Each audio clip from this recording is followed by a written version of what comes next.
Bro, All right, we're here. we are here, finally. All right, what's the name of your podcast? The name of it is No Guards Needed. No Guards Needed. Yes, sir. Yes, sir. Dude, it's been what? We've been working together for almost 2 years now, Yeah, right? Pretty at least much. a year and a half. Yeah, because you were one of the, I would say, probably within the first few months I was here, you were probably one of my first guys that came through. So Yep. that's pretty awesome, man. So, yeah, a year and a half, dude. Yeah, you're one of the first people I met that knows how to use a straight razor. Hey, let's go. So, Been coming back ever since, huh? yeah. So, dude, cool thing that okay, I guess before we get too much into it, let's get into who are you, Lee? Like, All right. I know who you are, but nobody else does. All right, my full name is Tyler Lee Ryan. I didn't even know that. Yeah, I go by, I go by my middle name. It's a Texas thing, you know. Oh, okay, So it's okay. Like the only people who call me by my first name are like my mom, and like Okay. mom and dad. That's it. So all my friends call me Lee. Oh, okay, cool. So yeah, there you go. I don't know, a little backstory on me. I was born and raised in Corpus Christi. Dope. Yeah, That's a nice area. grew up on the beach, a very peaceful town. Let's go. You know, I was 17th birthday, I had to move to Houston, finish out high school there. Okay. Not that much fun. That's a huge shift. Was that senior year or junior year? It was the Christmas break of junior year. Oh, so mid-year, dude? yeah. Oh, that's rough, bro. Yeah, so that was not that fun of a end of high school, but I got through it and got out of it. There we go. But went to Texas A&M in College Station. Dope. So, and then got out of there. Must have been about 14 years ago now, and came up here. Didn't have anywhere else to go, Okay. and got myself established up here, and just kind of wandering and meandering through this whole metroplex, trying to find a place in the world. Yeah, man. So I got a little place carved out for me now. Yes, you do. So Now let's tell us about that, okay. because that I find this pretty cool, pretty unique. Okay.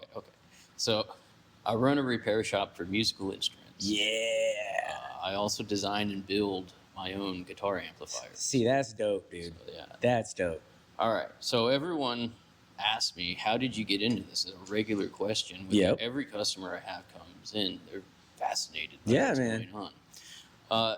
So it's good that this is a podcast because it's not a 5-second answer. you know? Yes. It's very difficult to just say, "Oh yeah, I just did this one day," and that's not the case. So, all right, I was in college and got to be 20 years old. Started playing guitar, and you know I'd played like viola in elementary school. And Okay, stuff like I got that. you. I was not any good at that. Right. I did not take to that at all. So I was not like musically oriented at all. But I got to be about 20 years old, and 19. You know, I was like, man, I want to get a guitar. And I want Okay. to learn. I really actually want to learn how to play music and rock music. Yeah. Hell yeah. So I got to playing music as a hobby, and I gravitated to it immediately. Really involved in it, and so I started studying music when I was in school. I got a minor in music at A&M. Okay. Okay, so Did that just kind of shift mid, kind of college kind of thing? yeah, mid college. So I started out college in electrical engineering. Okay, So- I see how this is all kind of leading and weaving together. It all kind of comes together. So I was learning, electricity and physics and all that stuff. Yeah. In college, and then I started playing music. So, I finished out college with a degree in history, a BA Okay. in history, Let's go. and a minor in music. Love that. So I didn't get my engineering degree, but that's okay. I didn't want to be an engineer. I got 3 years into it. I did not like it. I did not like what I was doing. I did not like the path I was on. This is not what I'm all about. So I got out of college, and I'm kind of trying to figure out what to do with my life when I'm 24. I was just running around playing music, playing in bands, and as a hobby, someone suggested, it's like, hey, you're smart, you should you should get you should build like a guitar amp. Like you could buy a little kit, Yeah. and build it. And I was like, okay, that seems cool. And I got a little guitar amp kit, and I put it together in my bedroom. and it worked, and it sounded really good. And I showed all my friends, went to the guitar stores and stuff, and just people were enamored with Okay, let's go. seeing this. They're like, man, we've never seen anything like this come into the store before. This is incredible. So I got a lot of positive response. I had bandmates wanting to play it, Yeah, wanting man. to use it, all that kind of stuff. So I was like, okay, there's something going on here. Okay. I really needed a job that was better than working in a pizza kitchen. Look. So somebody suggested go down to Michael Earhart's repair shop and get a job there. And I walked down there and I brought my little amp with me. And I showed him and he said, yeah, that's really good. This is good work. You built this? I said, yeah. He said, okay, well, I'll give you a job. Let's go. All right. So now I got a job using skills and things like that. And I worked for Michael Earhart for about a year and a half. Okay. And it was kind of like an apprenticeship, but not officially. It was on paper, it was contract work. And Got you. in a sense, it was like he threw me in on day one and was like, all right, get to work. You said you know how to do this. I was about to say, you showed him this amp and he was just like, all right, bet. Oh, so you know what you're doing. Let's go. I was like, all right, here's your bench, get to work. And he just threw me in and it's like, start swimming. So, it was a little brutal at first, but he did take me under his wing. Very and cool. He started showing me a lot about how to fix things, how things work, and expanded my knowledge and skill set to the point that I became competent and proficient at what I was doing. And while I was working in that shop, I saw him running his business. I said, man, this is a good setup he's got here. Running your own shop, it's peaceful, it seems like steady work, all that kind of stuff.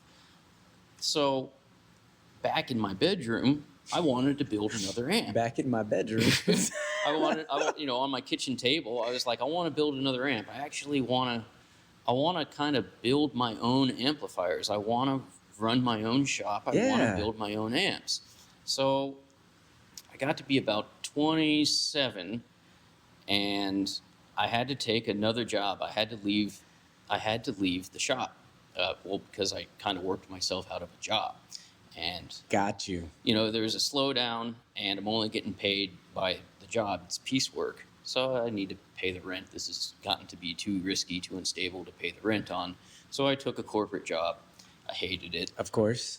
Especially after having some sense of freedom in Yeah, yourself. Freedom and humanity and all that stuff. That part too, yeah, absolutely. So the corporate gig didn't last too long. I took another job in another shop working for construction equipment. I was there for about 3 years, still playing in bands, still kind of building stuff on my own on my kitchen table.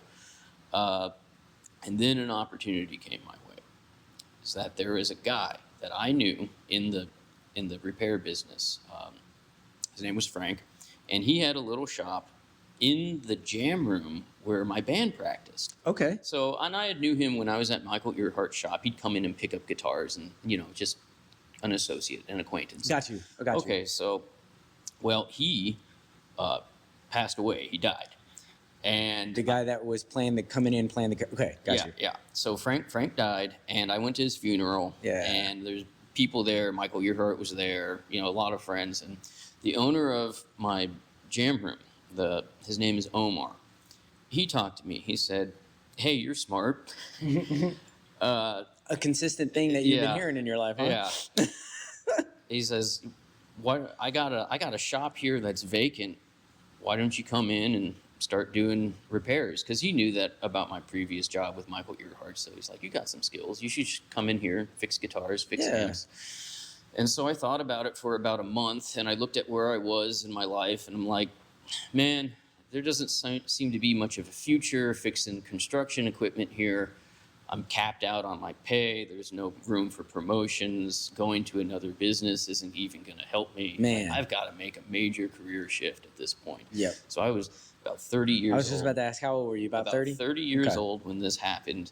And I said, okay, I'm going to do it. And when I was 31, April of 2017, I formed an LLC. I went through all the work. I said, let's make a business. And I'm going to move in to the jam room down at EMP. Heck yeah. And I'm going to start my own business.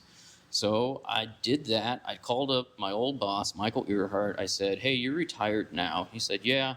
said, "You still have your inventory, all your tools, equipment, and stuff?" He says, "Yeah, it's all in a storage unit right now." Let's go. So I said, "Well, let me buy it all off you." He says, "Sure, come on and buy it off me." I bought his inventory like 90%. So basically, you came in there ready to go. Yeah. Here's the whole thing: is I can't just build a shop from the ground up. That would take years to get the inventory and the tools. I didn't even think about that. All of that. So I was like, I need to come in here on day one and be able to start making money. Got you.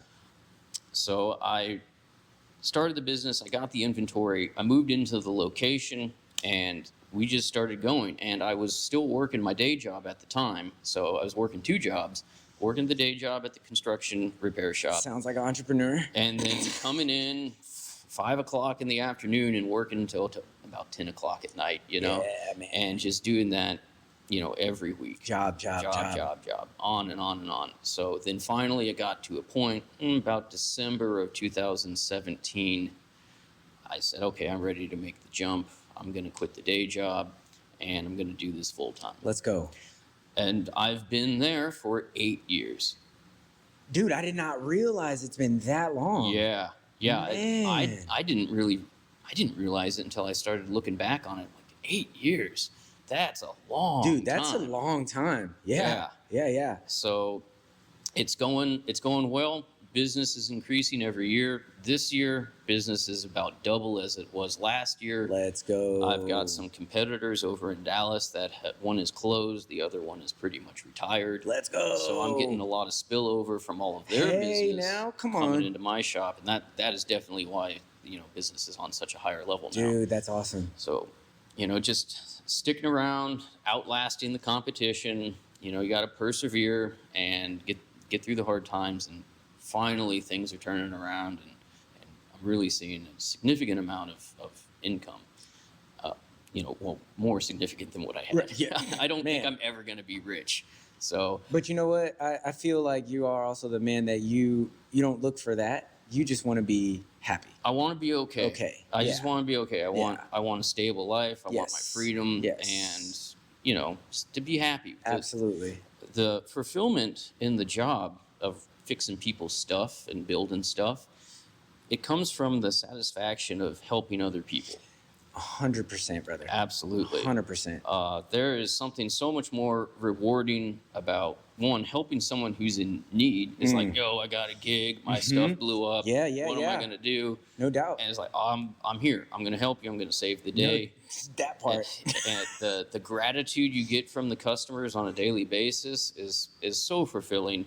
And it's almost immediate. Like when they play that first A chord on their guitar, and they just say, bro, this sounds better than the day I bought it. Yes. Yes. Yes. It's like we're making the world better. It's like making music better. Yeah, man, absolutely. So I guess that's the whole story about how I got into what I was doing. Dude, I'm actually glad that we sat down because I've heard bits and pieces, but I've never got the full layout because we only have about 30 minutes with each other every time we cut. Right. And that's more just us catching up on what the last 2 weeks have been, kind of thing. So it's interesting. The shop is a culmination of everything that I gained before I started the business. Is that I had all of the technical education. I hear that. Yeah, man. From electrical engineering. That's pretty cool. And then I had all of the musical education of how music works, how to play music, and all that sort of stuff. I brought them together, and there are not very many people that have this skill set to do this kind of stuff. There's a lot of people who can read schematics, but they don't know how to play a piano. They don't know the notes on a piano. Yes. And then there's a lot of musicians that play guitar, and they don't even know how to plug in their stuff. Which is a whole nother, I don't laugh at my customers that are maybe naive or ignorant of to these things. Of course. Everybody's learning. I mean, there is a point at which I didn't know how to plug in my guitar. Yeah. Everybody's learning. But you bringing those two skill sets together has been quite beneficial to creating a functioning business. So one thing that I see is that there was some pretty beautiful irony in that, right? Like you said, oh man, I don't want to be an engineer.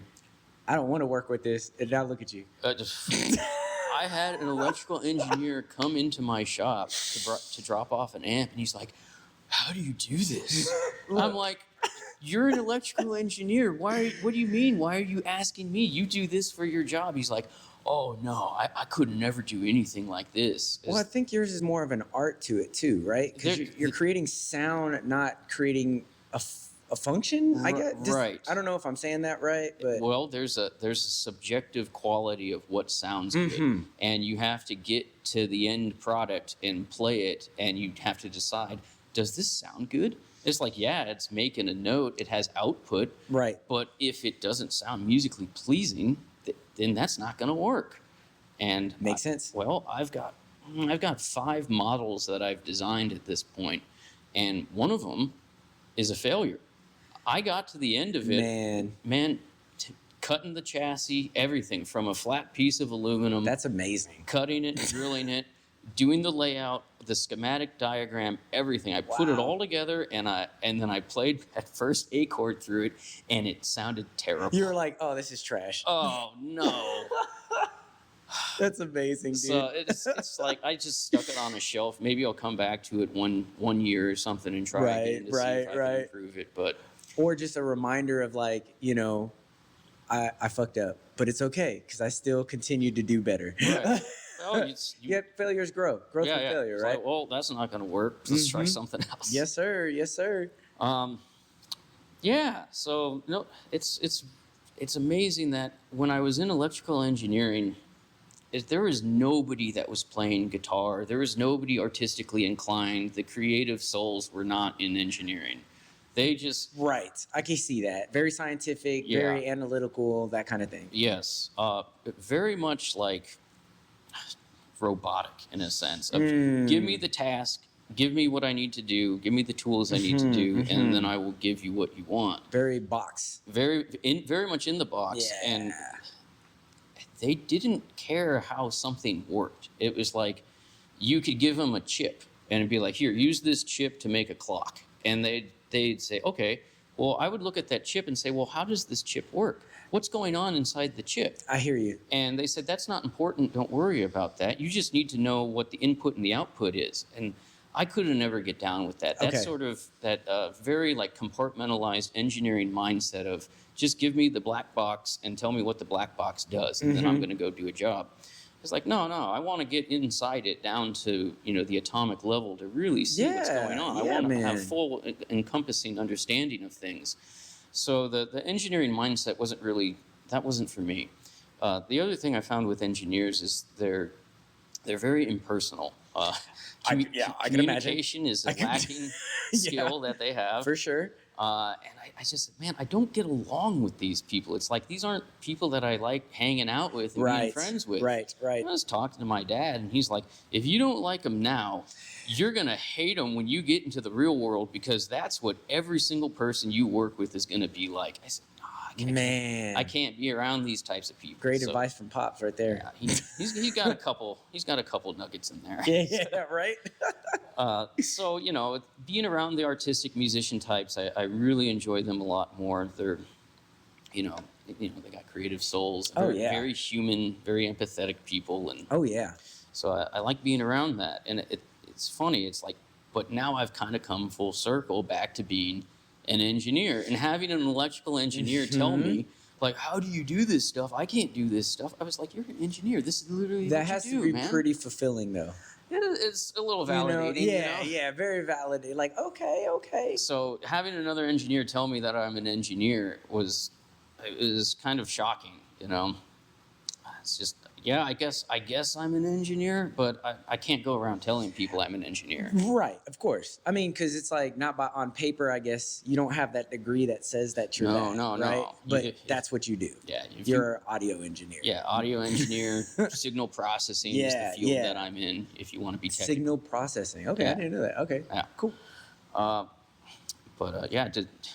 Designing my own stuff and building it in my shop. And so what kind of people come into your shop? Like, what is your because you are such a custom person, I know a lot of people. I've dabbled, I love music, man. I've been in bands on and off my entire life, but I know there's certain people that go to Guitar Center versus a certain person that goes to more of a custom shop like yourself. Right. So what would you say your average clientele would be, and then what is the range of clientele that you have? Okay. So in the business, we've got the repair side, and then we've got the product side of the stuff I build. Okay. Let's talk about the repair side. That's the bread and butter, meat and potatoes. Roger That's that. cash flow. Got it. You know, just the functioning of the business. That's where most of my money is coming from.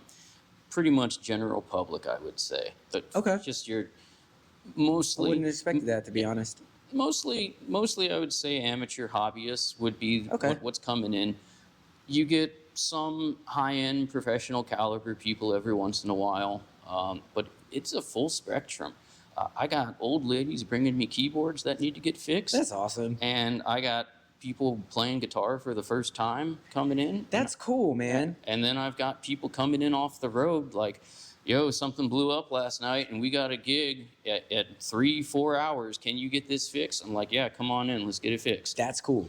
So it's a whole spectrum of people. So I get to see a lot of different types of people, you know, people from different churches, you know, people in school, and just, yeah, the whole thing. That's pretty cool. Yeah. Now, for the people who want to buy my stuff, those are people that are definitely looking for an edge. They're looking for that. Okay. Looking for that product that's going to give them that 5% improvement. Okay, I feel you. So kind of like they've mastered what they're trying to do. Now they're trying to find the tools to kind of bring them to that next place. Yes. Got you. Honing their tone, Yes, refinement, yes. you know, development, all that sort of stuff. So no one's coming to me to buy their first amp. Like they've already. That's what I guess I was kind of asking. I was wondering. So they've already got plenty of gear in their house, and they're looking for something that's going to be on the next level. That's cool, man. So you're gonna I don't know, man, like so I remember what I was gonna ask earlier, because you were saying that the people in the guys that are doing this in Dallas are kind of like aging out, basically. Yes. So would you say that you're kind of the young one in that field, kind of coming up? I was young when I started, for sure. Bro, tell me about it. When I opened my business, I was probably half the age of my competition, and that's not an exaggeration. Wow, I was 31 when I started my business. I feel like that's hard too.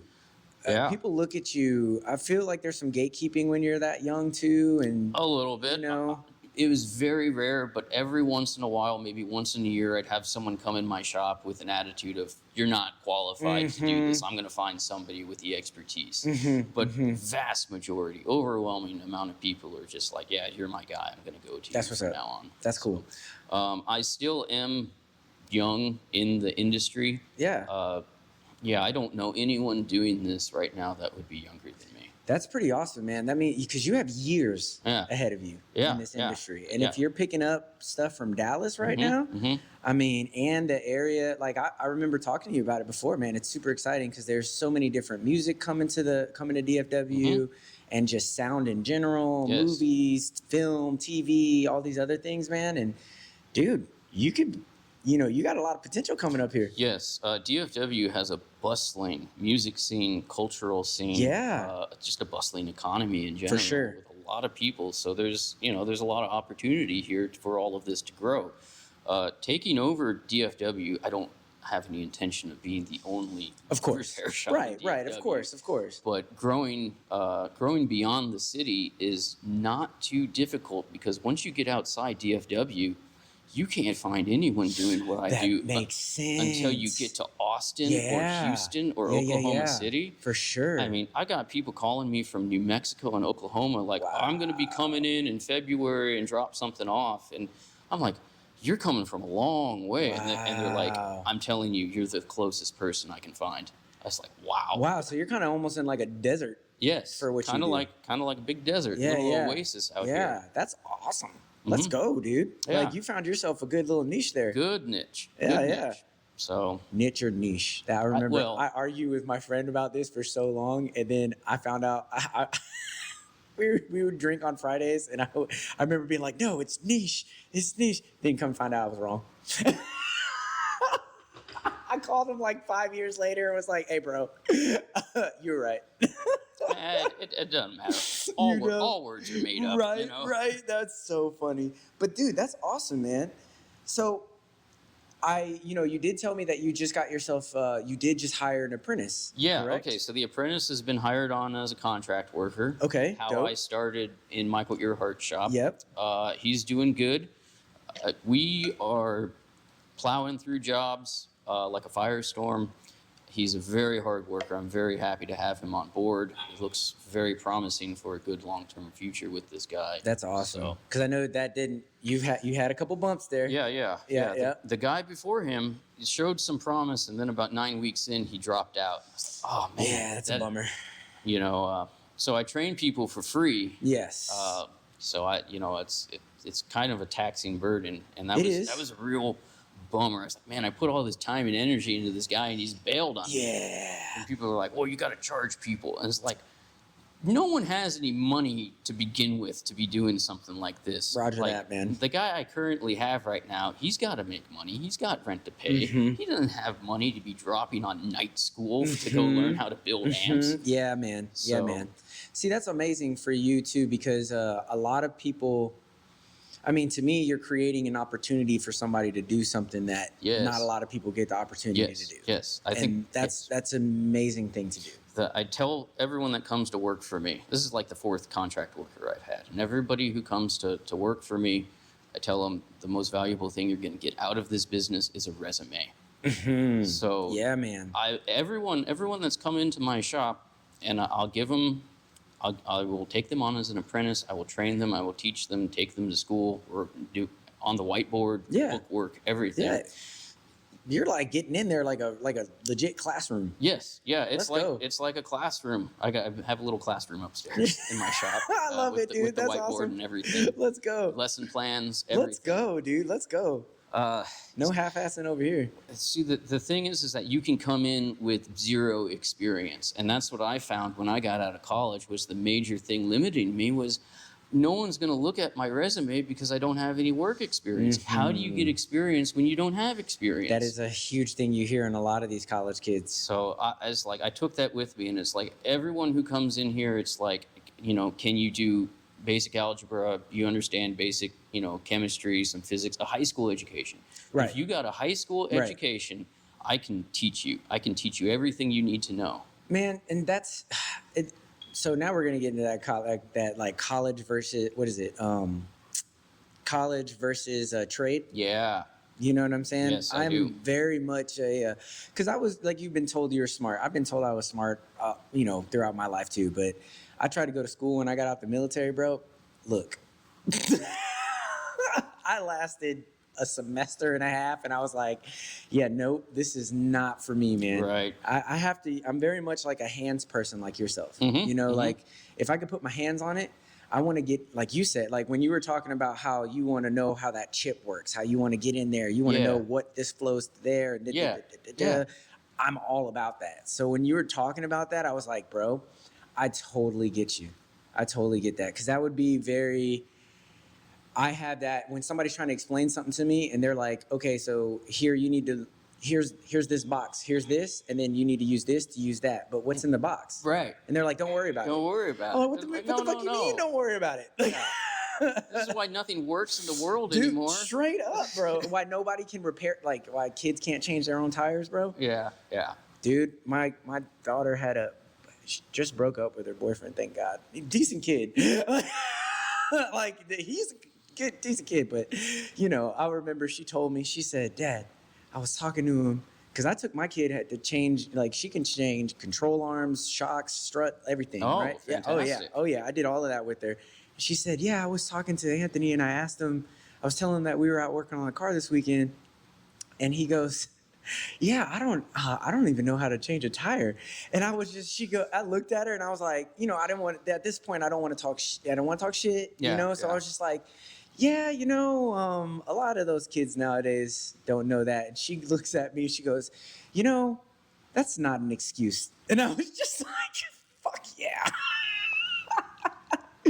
But yeah, man, so I do believe that, that trade versus that college thing, it really just depends on, maybe how your brain works, what you're interested in.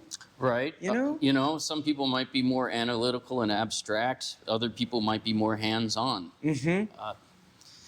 I think going down the trade route seems to be a bit more stable.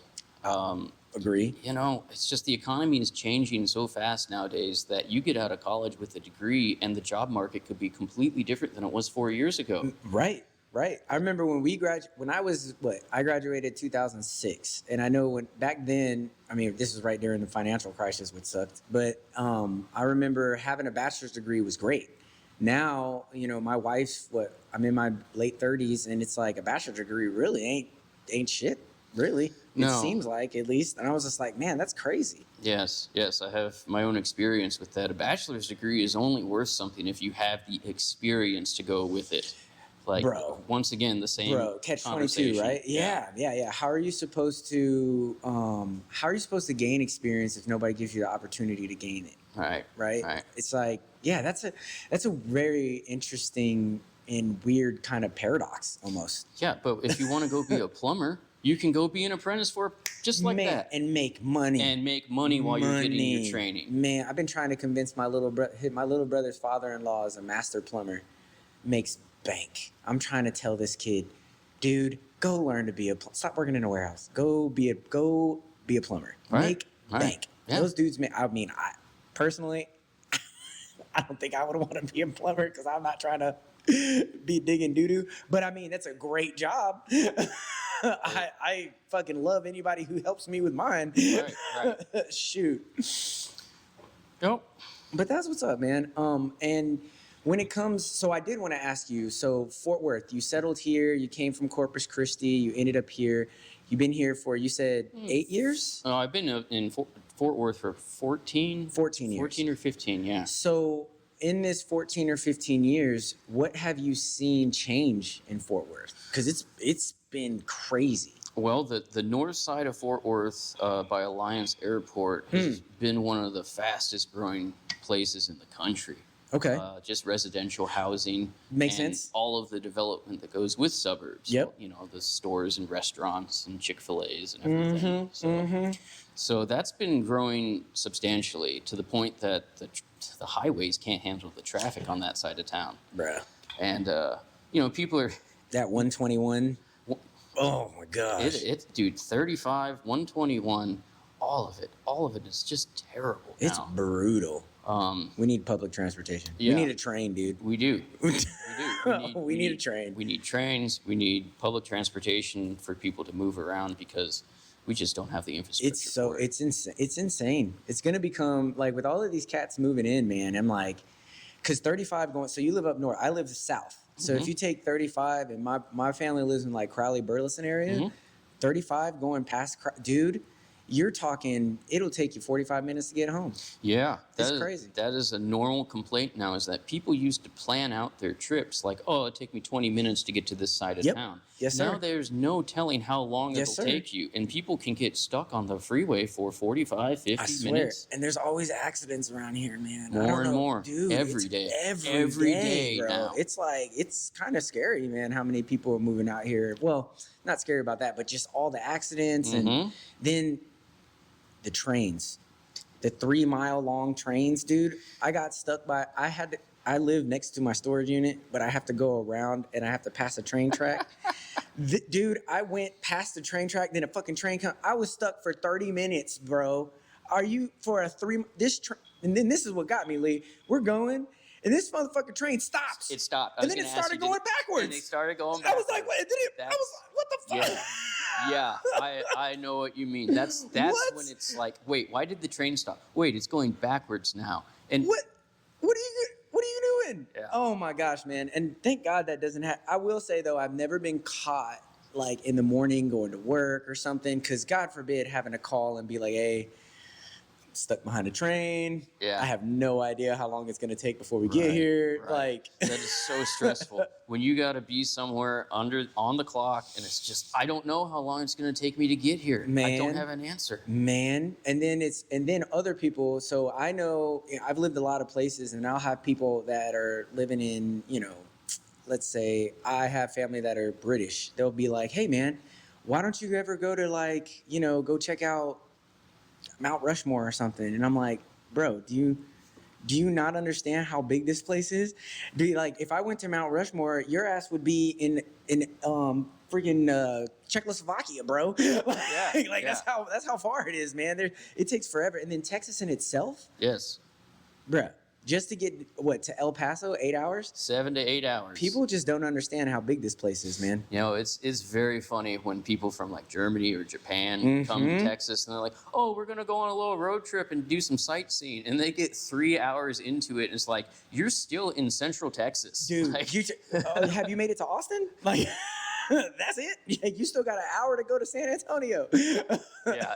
So and then it's like, oh, we're just gonna have to turn around and go back home. We didn't realize how big Texas was. Look, man, it's horrible. So you've been here your entire life, then? Whole life. Okay, so do you have like some favorite places that you like here to like go, like some beautiful spots, some fun spots, adventurous or anything like that? Let's see, nice places around here. Or your specific places that you like things that you've done, maybe even like childhood camping and stuff, things like that. Like, Yeah, you know, I go around to a couple parks every once in a while. My friends will be like, "Hey, you want to go to this park? You want to go to this park?" Yeah, you know, so there's some nice parks around here. Nice. Take my longboard out and just go cruising around. yeah, that's what I'm talking. I didn't know that. Yeah, dude. Let's there's go. some nice little parks that are hidden away around here. Really, for any kind of like beautiful spots around here, I'd say you got to get outside the city. I'm more a country guy. Okay. Okay. So yeah, just going to a state park or even a federal park. For sure. Yeah. Camping stuff like that. Man, regular places around here that I would go is probably the cultural arts districts, things like that. Okay. Yeah. Yeah. Very sure. Very cool.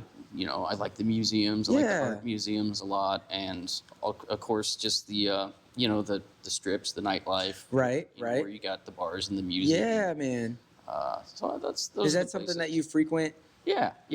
That's a regular thing. Like just on Friday night, one of my friends was having a birthday party. Oh, let's go. Where is it? It's at the old bar that everybody goes to. Yeah, So, man. Come on. Yeah. So then just things like that. That's very cool. So you were, I know you're not doing this anymore, but you're a band man. Oh yeah. You're a yeah. band man. I played in rock bands for 14, 15 years. I was doing bands in college too, but there weren't very many people to draw from. So Of course. but yeah, definitely. So it was, I guess about 2 years after I got my bass guitar, I was playing in bands. And Oh, you just jumped right in there. oh yeah, I got 2 years into it, and I was like, yeah, I want to be in a band. I don't want to just sit here in my room having fun. I want to be in a band. I want to Yeah. write music, make records. I want to do the whole deal, the Yeah, real man. thing. Yeah, man. So coming up here and seeing the pool of musicians to draw from was Huge. just an oasis. An Yeah. oasis in a desert for Yeah. sure. So not as big in Corpus Christi then. Corpus has a good music scene, I'd say, but this is definitely bigger than Okay. Corpus. Got it. So, a lot of punks in Corpus. Corpus has a huge, Really? huge punk scene. Huh. Pretty standard heavy metal scene, I would say. Okay, that's cool. So, But I wouldn't have called heavy metal. I wouldn't have called punk though. That's cool. yeah, I like that. yeah. But And then, what kind of rock music was it that? What genre of music did you play or prefer? you start with your blues-based classic rock. Hell yeah. Start with all of your roots, your foundation. Black Sabbath, number one. Let's go. And all of the greats that go with it: Led Zeppelin, Pink Floyd, Jimi Hendrix, Deep Purple. So that's where you cut your chops and really start learning how to play in a band, learning Yeah. ZZ Top songs, Yeah. playing in cover bands, Yeah. doing ZZ Top songs. So you learn how to play in a band, you learn how to all of the fundamentals of music, and of course, being an obsessive musician, you're going to go down a rabbit hole and find as much obscure stuff as you possibly Yes, can. sir. Yes, sir. So there's all kinds of amazing music to look at. While I was in college, I started taking jazz lessons. So, Very cool. yeah, Okay. yeah. That's awesome. so my second music teacher that I had was a jazz guy, and I had been studying music theory in school and things like that. And I got to a point where it's like, okay, I'm competent enough to be in a band. I'm competent enough to understand some basic music theory, chord progressions, all of the language of classical music. Yeah. And I found a guy that is a jazz bass player, and he took me on and he started teaching me jazz. It was great. He's like, do you know what a diatonic chord is? And I said, yeah, that's in school. He's like, okay, I'm going to teach you how to play a diatonic chord on a bass. I said, I can't play all those notes at once on the bass. That's not going to work. He's like, no, you don't play them all at once. You play them one at a time, and you play it on the quarter note, And now we have a walking bass line. Boom, boom, boom, boom. Oh, boom, dude, yeah. It's like bass players are playing chords. They're just breaking it up for one note at a time. Crazy, dude. And so it just opened up this whole world, the understanding of chromatic notes and how to play outside the key and make it sound good. It's a whole new language. Oh, yes. Yeah. And the great thing about it was being able to play with other people and knowing what notes sound good and what doesn't. And it makes the music so good. Man. So that's pretty awesome, dude. Makes you look like you know what you're doing. Makes you look like you know what you're doing, right? Yeah, hell yeah. So go ahead and pull that mic just a little bit. Oh, sorry. There you go. Cool. So no, it was just starting to creep underneath your chin. I was just like, you're gonna be swallowing that in a minute. But that's pretty dope. And so what was the biggest show you've ever done, and how did it feel? And what is your like routine on getting ready to perform? Like what do you go through? Okay.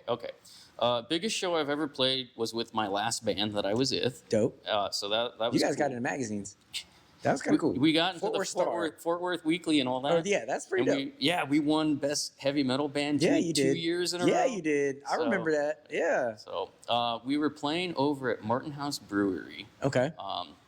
And we must have played in front of 200 people at least. Oh, bro, let's go. So that was a good crowd to be in front of. Yeah. Man, was that the biggest crowd I ever played in front of? I remember opening for Electric Six once at the Gas Monkey Bar and Grill. Mm-hmm. Yep. And that was a packed house too, but I don't know. Maybe it was the same, Somewhere around there. Okay. But let's go with Martin House, because that was just a big slamming show. We were headlining band. We got all these people out here to see us. Let's go. So how did we prepare for that? Well, you do a lot of practicing beforehand to make sure you got all of your parts down. For sure. Man, I've played so many shows at this point. There's not really any kind of meditative ritual I have to You go don't have through. Anything like that? No, Okay. I don't need 5 minutes to go meditate or calm down. Okay. I don't need to light incense or anything. or I don't need to count the M&Ms in the bowl. For sure. Oh, dude, that guy. Yeah. I don't need the red M&Ms and only the red. Yeah. I think that was from Van Halen. That's Van Halen. He's one of those guys. I was trying to remember, but yeah, some of those guys had like a obscure whatever. I know why that is. People think it's just obsessive rock star diva stuff. They put that M&M thing in the contract to make sure that the promoter read the contract. So, that's genius. Yeah. Did you actually read the contract? Did you read everything in there? So that's how they got him with. Dude, wow! I had a whole different viewpoint on that until you said that. It completely just flipped everything. Yeah. That's actually really smart. Yes. That's actually really smart. So you don't have because I know when I perform, I have I don't have a thing, but I know I have a involuntary thing. So every time I'm about to perform, I have to shit. All right. Every time, bro. It's like it's the worst, man. It's like I can go. I'm like, okay, cool. We got about 15 minutes and 12 minutes. Yep. Then I got to go pump one out for like a good 2 minutes, then come out and I'm ready to go, man. Right on. It's the weird, it's like I get into this fight or flight thing. I don't know, man. That's my, I guess that would be my ritual. And then I'm like, do you get nervous when you get on stage? Sometimes. Most of the time, no. And people have noticed that. I've been playing in bands and I'm just cool as a cucumber, and my guitarist would be like, dude, don't you ever get nervous? And I'm like, it's just another gig. It's another job, As if you've done it for so many years, it's just you have a confidence in yourself. Okay. That you know your parts. You know what to do. The only thing I get nervous about is if my gear is going to break on stage. That's something that always bothers me. That's my little trepidation. That makes sense. Well, you can't do anything about that if that happens. Right. Well, I always keep a backup amp stuck behind. Well, there you go. just behind the stack. So if something blows up, I can just pull it right out and just keep going. How often does that happen? It's happened about twice, 2 or 3 times, and 3 times in all of the gigs I've played. Is that just overload of electricity or pushing gear too hard? Okay. Just bad luck in general. Got it. So But no, it's quite rare that your gear will fail on stage. Okay, because I've seen I've seen a lot of shows. I've never seen actually anything fail on stage before. So I was wondering how often that happens. It's pretty rare, but after the second time it happened, I was like, okay, I need a backup amp. Just- actually, the first time I was like, okay, backup amp forever. Never again. Yeah. You're just sitting up there like, fuck. Like, oh no, well, show's over. Right? So what was the first time you ever performed, man? How old were you and where were you at? Oh, okay, like in front of people. Yeah, first, full, I'm performing. This is what I'm doing, not by accident. Okay. It was in college. It was in one of my music classes, and a guy needed a bass player for his piece that he wrote. It was guitar and bass. Okay. And I learned his his music, and we had to perform it in front of the classroom. It was like 20 people. And I was so nervous. Dude. I could not believe how nervous I was when I had to sit down and like sit there and just like, it's like everything was a blur. It was just like vomiting out what I had memorized. For sure. Just to get through For sure. So yeah, I was absolutely nervous about that. When I was done, I was like, oh, thank you. I'm so grateful. Sweating. Just, I'm done, man.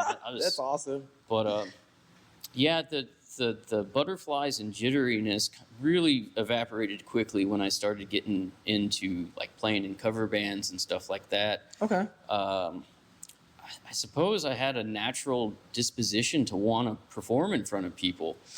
So you enjoy it. Yes. You get a fulfillment from that. Oh yeah, I really like playing live music. I like playing shows. I would say playing shows is the thing I like the most out of music. Far more than working in the studio or writing music. Just getting out to perform is where it's at for me. I agree, man. I love being in front of people. I love lighting up the room. Yeah.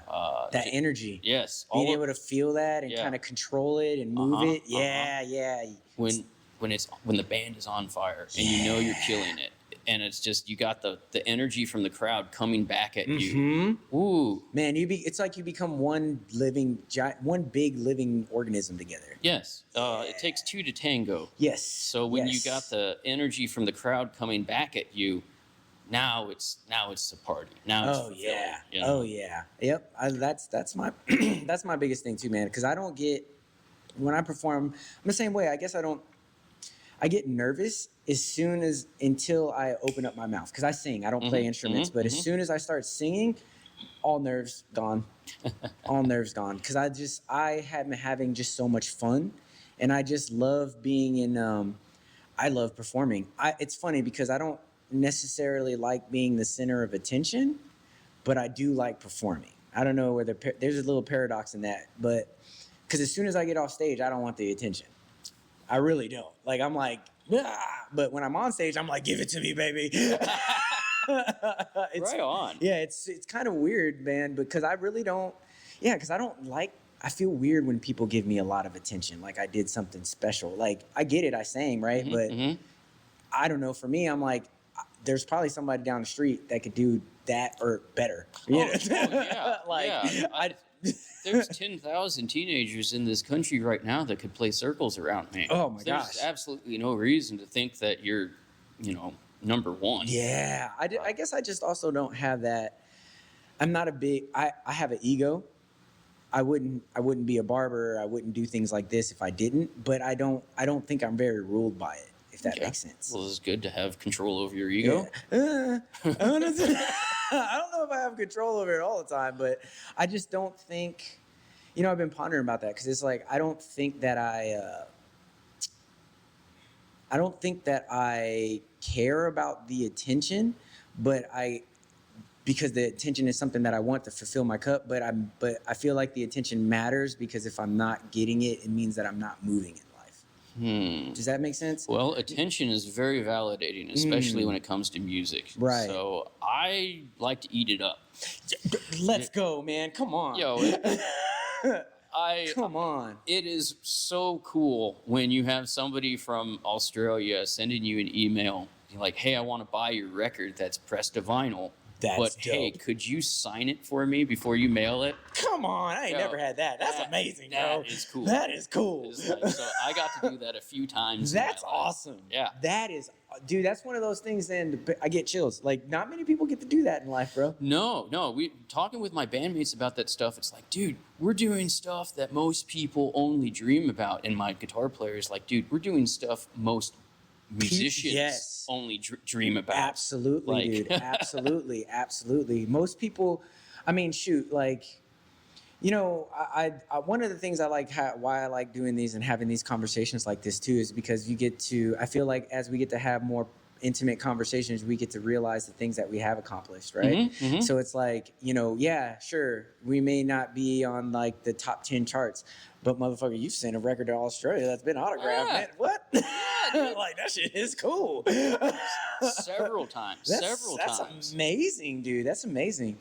So do you think, I know the band, we don't have to get into it. I know there was an issue with the lead singer, an unfortunate yes. one. Oh, yes. You know, I mean, we can get into it if you want to get into it. It's up to you. Well, all right. We don't need to air my dirty laundry. That's what I'm trying to say, yeah. But my band broke up back in October, and you know, it was the two guitar players. They both sang, and they had been together since the beginning of the band, and they finally were just in such volatile conflict and instability that is just this. We got to walk away from this. This is really bad for us. This is not a good direction in life. At the same time, I had to have surgery on my shoulder. Your show, I remember, dude. I Yeah. remember that was like 3 months, 6 months, 6 Dude, months. it was back in October, so we're at 7 7 months now. Yeah, 7, 8 months. Yeah. Shoulder is a lot better now. I can work. I can play guitar. You know, I can do this. Do that. That. I can fist pump That- now. I'm back Hell in yeah. the club now, Let's go. so you can't keep me out. Love it. So yeah, that, you know, when the band broke up the same week I had surgery, that was a pretty massive blow to what I'm doing in life. And it's like, all right, I need a break. I need to figure out what to do. Maybe I don't want to keep playing music at this point in my life. Maybe I'm getting too old. Maybe my body's breaking down too much. It's like, it's getting hard. Yeah. Like, I'm putting in a full day of work in the shop and then having to put in round 2 until midnight. And then wake up and wake up and go to dude. work again. Man, I remember when I was 26, 27. It was nothing. Nothing. Not a problem. I could go to 2 rehearsals Dude. in one night. Dude, trust me, man. Trust me. If I stay up at 11:30, I'm feeling it all day. And I'm only 37. And I'm just like, if I stay up at 12, I wake up the next day and I'm like, what the fuck did I do? Exactly. I'm like, why did I do this? And you know, you can't. I just remember being younger and being able to sleep in forever. Yeah. I have a teenager at home. Yeah. That fucking child sleeps. Yeah, Right? yeah. And I'm just like, I will try to sleep in. Dude, you Can't can't do sleep it. in. No. I wake up at 6:30 like clockwork. Like every day. Every now. day. No alarm clock anymore. Nothing. It's Nothing. just you're just gonna wake up. It's annoying. I hate it. It's annoying because you can't catch up on sleep. Yo. It's like, oh, I'll just No. sleep in on Saturday and I'll be fine. And like, no, Nope. you're gonna be down Nope. for days. And then if you try to stay in the bed, your back start hurting. then you start, and I'm just like, man, this sucks. I'm like, this is why old people don't ever sleep and they just be moving. That's why they get 4 hours of sleep. They stay up and then they don't move and then they wake up and they're just like, fuck it. I'm already up. Let's just go. Yeah, I'm already up. What am I gonna do? Oh Well, my let's just gosh. get the day started. I'm telling you, So- man. So I'm not going to count it out. I might come back to playing in bands and stuff. People are always asking me, you know. I always wondered that for you. 'Cause Yeah. I know you were doing, I was bummed. Like, not to press the button, but it was like, whenever you were telling me that old boy kind of lost it, I was just like, fuck, man. Like, you guys were doing really good. Yeah. That was definitely the best band I've ever been in. It was the most success that we've ever had. You know, it was the best music I've ever played. It was the best shows I've ever played. Yeah. Boy, that was something. Tortured artists, bro. Yeah. Well, I can tell you that normal people don't play music. Dude, I fucking 100%. Yes, sir. Normal people listen to music. Yes, sir. Yes, sir. Dude, yeah, because I'm in the artist realm. You know, I'm a Yeah. barber. Dude, we all got something. We all got something, bro. Every single one of us got something. We're all good people, but every single one of us got a little something, man. Yep. Trust me, I do. I know I do. Yep. So, what do you think? Do you think that being an artist just kind of like having some kind of mental or cognitive difference? I guess what do they say? Neurodivergency. I guess Oh, that's the word. neurodivergent. Do you Yeah. think that that is kind of synonymous with artistic? Yeah, I think so. I think a lot of people get into art. Uh, oh boy, I'm on camera now, and this is going on the record. Um, a lot of people get into art because they're trying to prove something. They're trying to connect to something. It's a need to connect to other humans. Agreed. And it's like, well, why do you need that connection to other humans? It's because it's lacking in your life elsewhere. Agreed. Well, when you look under the surface of that, that usually ends up looking a lot like broken homes, bad childhood, Hit me with some real. yeah, predisposition to drug use. Yes, sir. Yes, sir. So it's like it kind of attracts all of these people that are dealing with pain deep down inside them. Yes. And this is a way of healing themselves or, coping with it, trying to find a place that works for you in the world.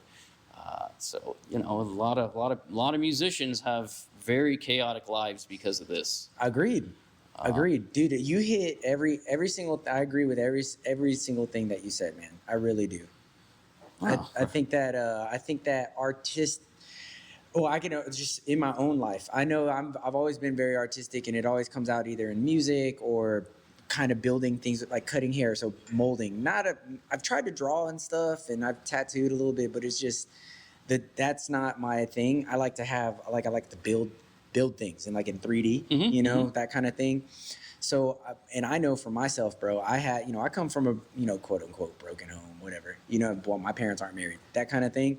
And I traveled a lot. So yeah, I do know that music was definitely a way for me to kind of share my feelings. And I guess at the end of the day, you're right. It kind of is pain, right? It's pain, loss, and feeling of not connecting and stuff. And it's a way for me to connect. And I know that even cutting hair, I thoroughly enjoy cutting hair, shaping people's beards, making them feel better because I know what it's like to not feel better. Yes. Yes. So whenever I'm working with somebody, or my service, I pour my heart in there, man. I try to at least, and it's like, whenever you get out of my chair and I can tell you're relaxed or you feel better, I'm just like, or you had a good conversation or you're smiling, I'm just like, that makes my day. Yes. Yes. That fills my cup up. Yes. So that's, yeah, for sure, dude. Absolutely. Definitely agree with the whole pain is love, right? Well, no, pain is love. That's wrong. I said that wrong. Out of pain, through the pain, I'm looking for love. There you go. There you go. People heal themselves by loving others. There we go. That's what I'm trying to get at. So yeah, absolutely, bro. Because I know that's, once I went through a period, man, where I was angry, so I was not loving people. I was hating people. Right. I was just like, I'm going to be an asshole. I make that conscious decision. And then when I went through that period, once I got to the other side of it, and I was just like, at the end of the day, man, like when I'm helping other people and loving other people, it's making me feel so much better. Oh yes. So yes. And that's how I guess I think that's how I have to live to be okay in this world, man. If I don't like to take, I like to give. I actually have to work on receiving. How are you with receiving? I have a pretty big shield, I keep my guard up when people start to flatter me on things like that. It does feel good when you let it slip in and you sign an autograph, Yeah. You get to feel good about that kind of stuff. But yeah, if people are ever like blowing me up and gassing me up and stuff, it's like, what's your motive? What's your angle, man? Dude, what do you want from me? Yeah, what are you trying to get out of me? Yes, I'm so distrustful for that, bro. Yeah. So distrustful. And it's, it's funny, I'm so distrustful with that, and I'm the first person to be somebody's cheerleader. I will gas you up, dude. Man, that's funny. You've got it from me. I will gas you. I tell people, my father says this, man. I'll be your best cheerleader in the world, man. I swear to God, I will be behind you. Let's go, Lee. Fuck yeah, bro. All right. Dude. So now that I think about it, it's not so much like somebody's trying to swindle me or something like that. You know what it is? I get really nervous because it's like I have expectations to meet. And now I got the pressure. And now I'm letting other people down. It's not just that I'm letting myself down. I'm letting these other people down that believe in me and are rooting for me. And it's like, oh no, there is a lot keeping me in that band. For that very reason. I was like, I'm not going to let down my bandmates. I'm not going to leave them high and dry. I'm never going to abandon anyone. Right. You know, it's like, I'm not going to do that to someone. And so you kind of, you know, it's like, oh, I can't let them down. I can't let them down. So when somebody's giving me compliments and gassing me up, it's like, oh, don't stop. Stop. Yes. You know, I'm just going to end up hurting you in the end. So it's funny, you know, I deal with that too, because I have, you know, even starting to do things like this, it's like I will, for the longest time, I stopped myself from doing anything because I didn't want to be successful, because with success came expectation. Yeah. And it's like, and I was just doing it to myself, you know, like nobody, ultimately, it doesn't matter. It's all about yourself, right? And where you're doing, like anybody else's opinion really doesn't matter. You know, it's, you know, of course, depending on what it is, but for the most part, when you're putting something out, it's just about you. So it's like I had that problem, and I always held myself back from doing things because I was too worried about pleasing others or the expectation of somebody being like, oh, you did this. I need you to do it. You need to repeat it, or you need to be better, or are you going to do better next time? And I'm just like, I hate that. I've been right there. I hate that. Oh yeah, I've definitely been in there in some bands where the kitchen is hot, you know. Yes. And it's like, great show.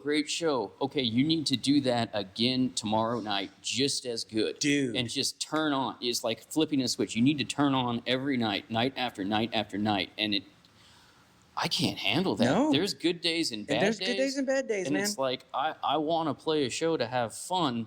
I don't want to play a show to, like, beat some invisible criticism, you know? Dude, yeah. And I think that it's all about finding that balance of, or I know for me, I've been really working on, you know, when I realize that I'm not having a quote unquote good day, it's not that, because for me, if I have this issue when something comes in, like when a stick gets thrown in my wheel, my fucking world crashes down, and like I'm like,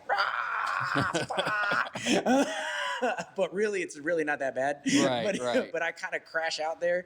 So I've really been working on telling myself, like, dude, you're in a bad mood, or not even in a bad mood. You're just like, you're not happy, or you're not in like a positive place. That doesn't mean that your world's falling apart. That's just life. Yes. Life is up and like, you're never going to be up here constantly. Right. It's just not going to happen. Sometimes you're down. Yes. But just because you're down doesn't mean anything's wrong. That's my problem. Like, when you're down, that doesn't mean anything's wrong. You're just down. Yeah. It's an ebb and flow. Yes. And I'm trying to sit in that down in comfort, instead of like, because when I get in that down, I start looking like, is something wrong with my relationship? Is something wrong at work? Is something wrong with my friends? What's causing this? Nothing could be. It's just life. Nothing's causing it. Yeah, it's just anyways. Ebb and flow, your hormones going up and whatever, you know? So I'm trying to learn how to get into that place and just be like, it's okay, bro. You're just down. And it's okay for you to be down. You don't have to be on all the time. Yes. You know? Yes. And it's like, because I always felt like, especially being in the barber, like I have to be on all the time, right? Like you're here, you're having a good time, And I do try to facilitate that as much as I can, but when I'm trying to be like, when I'm having a great day, I'm giving it to you, and when I'm not having a great day, I'm still giving you great service, but I'm not going to put myself out to where I harm myself. Does that make sense? Because then at the end of I feel like you'd end up draining yourself, and then my personal service starts falling. Does that make sense? Right. You can't exhaust yourself. Yeah, I get it. You know, it's trying to, like, I guess in that customer service, you know, you're in that customer service realm. It's like, I'm trying to find, like, where is that? Because I love serving people. Like, that is my lot in life. I love to serve people, man. Like, I just love it. You know, my dad's a servant, my mom's a servant. That's just, it's in my blood. But I also don't want to, I love to serve people because it brings me happiness, but I don't want to be a servant. Right. Does that make sense? I don't want to feel like I'm a servant. So it's like how I always battle, not always battle, but it's always a ponder on where is that balance between respecting yourself and giving to your client. Ah, yes. Now that is a good question. You know? Is that I also like extending myself to go the extra mile to help someone. It makes me feel good to help people. Yes. You know, I don't look at, you know, like my profession as like a servile industry or anything like For that. sure. It's you're helping people. Yeah, People yeah. are in need, and you're the guy that they're depending on. Yes, sir. And so it's like, yeah, I'm helping you. I'm helping you out.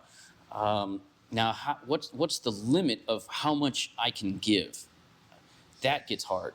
That gets hard because you don't want to let people down because people have expectations. Yes. No one ever is going to pay you to make a mistake. It's not the truth. Yeah. Yep. Yeah. That's some pressure in the real world. Yes, you know? it is. Yes, it is. So it's hard. You're right. I take it case by case. Yeah, you have to. And, yeah. you know, I'm a human and I'm going to have good days and bad days. And there's some days where I'm going to stay late to make sure the customer can come back and pick up his debit card because he left it in the shop. Right. If I was on a bad day, I could just say, tough luck, Buttercup, hit bro. the road. I'll Come see back you tomorrow, on bro. Tuesday. Yeah, yes, sir. Yeah, so, yes, sir. You know, it's we're all human and have our different emotions and temperaments, but I do try and put myself out there as much as I can to give the other person what they need. Yeah. Man, because it makes you feel happy at the end of the day. It does. It makes you feel complete too, Oh, right? yeah, dude. Yeah, I feel that. And then I know that when it comes to, have you ever, I actually I was discussing this with some other barbers before. It's like, have you ever had to fire a client? A customer I had to fire? Ooh, man. I try not to think about him too much. I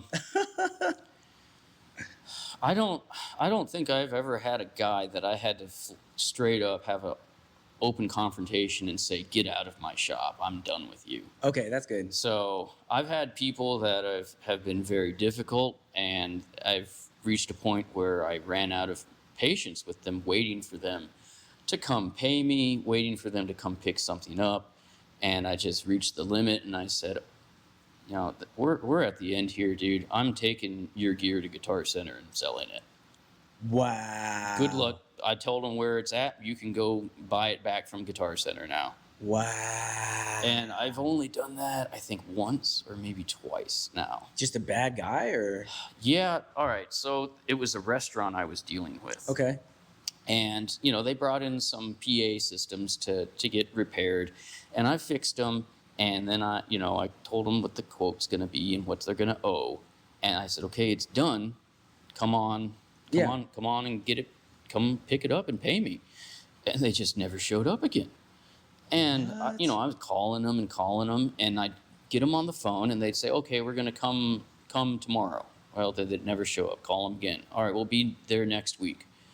Okay, that's still no show, no call, no show, no call, no show. This kept going on. Wow. Now, on my paperwork, you got 30 business days to come pay me after the job is done. Yeah. Or I'm going to take ownership of your gear. And I've been telling them this. It's like, you got to come here and get this.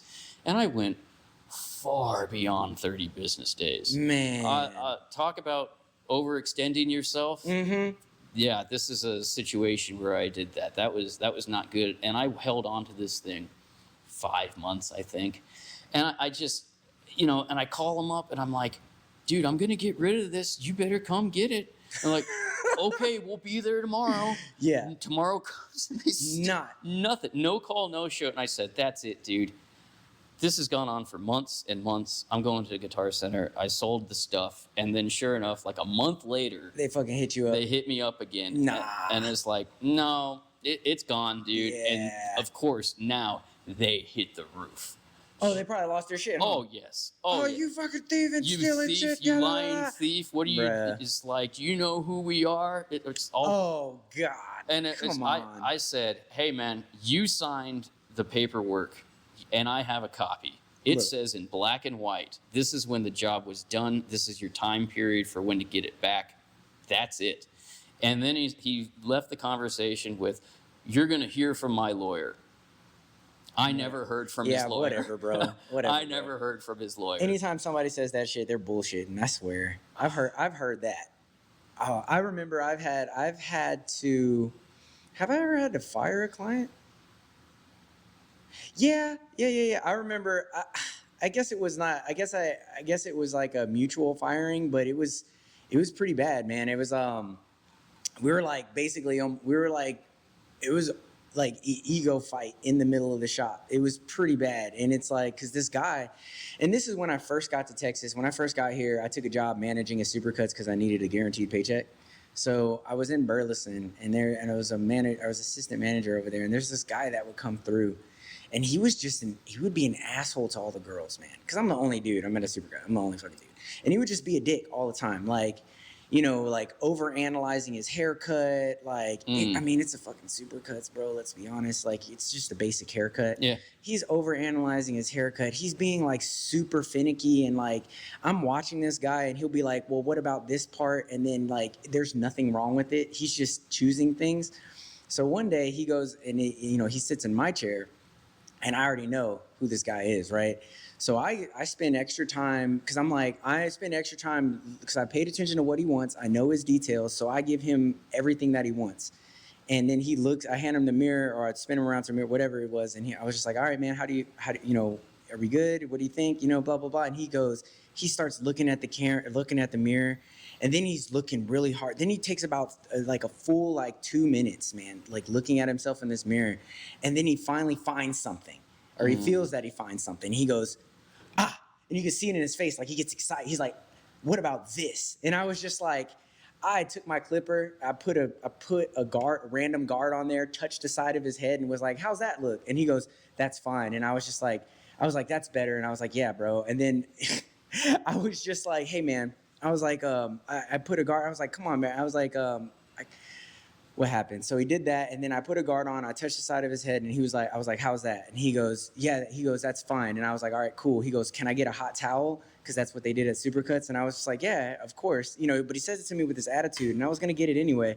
So I go grab this hot towel. I bring it back to him, and normally you put it on the back of their neck.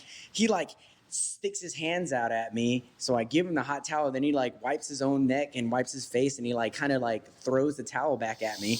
And I was just like, so I take the towel and I throw it back out there, and then I just check. It was this huge thing, dude. Like it was, and I was just like, dude. I looked at the manager and I was like, that dude can never come back here. I was like, you need to ban him from the shop, because I'm tired of the way that he's treating all of y'all. Right. And as soon as I stood up to him and said, you can't just be treating people like this, he throws this huge fit. I'm like, nah, man. Like, we can't. It goes back to the whole thing. Like, I want to serve you, but there's no reason why you need to treat me like crap for what it's like. That there's a type of person that doesn't have any power in their life, maybe, or they're lacking power somewhere, and maybe that's how they take it. I just don't know why you act like that. I don't like. That's the only thing I could think of, because I was like, why would you come and just treat people like garbage? Right. Like, what is inside of you to make you want to, like, what's going on at your house, bro? Like, that's how I look. I'm like, 'cause that's crazy. Yeah, it is. It's unnecessary. Yeah, there are people. There's a lot of assholes in the world, Bruh. I mean, my gosh. You got to learn how to get along and deal with them, and know where the line is. But man, you're right. Dealing with people with an entitled attitude of, you're below me, and Dude. it comes out. It's Yes. like, I don't like that. No, man. And I, just dealing with, I've been trying to, now that I guess maybe it's just because I'm getting older, I don't know, but I've been trying to figure out how to manage people like that. I used to say deal, but it's not about dealing with somebody, but how to manage somebody that has an attitude or an outlook on life like that, and like make it to where, because I would just ignore it, and that takes a lot of energy for me to just ignore somebody. For me it does. Yeah. So I'm trying to learn how to manage different personalities that are just in stark contrast to my own. Yeah, that's just something that I've just been on a personal journey how to manage different types of people, and even sometimes manage people who mirror me. Because that could be, sometimes you see some shit in yourself and you're just like that. You're like, damn, that motherfucker annoys me. And you're like, wait, that's me. Yeah. I'd have to say that some of the people that I got along with the least in my life, when I really looked back on it, they were more similar to me than different. And I'm like, the reason, I hate the things in you because I can see them in myself. Boy. Yeah, bro. Yeah. That reflection. I have that reflect. Actually, there's one of those reflections going on in my life now as well. Like just that being like, I'm the same way. So how do I handle that within you and myself? Totally. Right. But dude, I think that's a good thing to end up on, man. We've been talking for about an hour and a half almost, man. Wow. Yeah. It's fine with me. Yeah. And we could keep going, but my camera's about to die. Okay. So, Lee, we're going to have to do this again in maybe 6 months or something like that. I'd love to have you back on. Dude, absolutely. Just to keep this thing going, because this was a lot of fun. Last thing before we go ahead and shout out your business. If you have any social media, how people can contact you, how they can, all that stuff. All right. Lee Ryan with Dragon Amplifiers. I'm in Fort Worth. Address is 1937 Bomar Avenue. You can find me on Instagram, Dragon Amps Official, I believe it's called. But really, to get in contact with me, I do business on the phone. I am old school, about as old school as it gets. Let's go. If you want to do business with me and you need something, you gotta get me on the phone. Cool. I had an old guy tell me that once when I first started my business, and he was like, "You know why I came to you?" I said, "Why?" He said, "Because you answered the phone." Dude. Yeah. Huge. So call me 817-874-5884. You heard him, guys. You heard him. Call the man.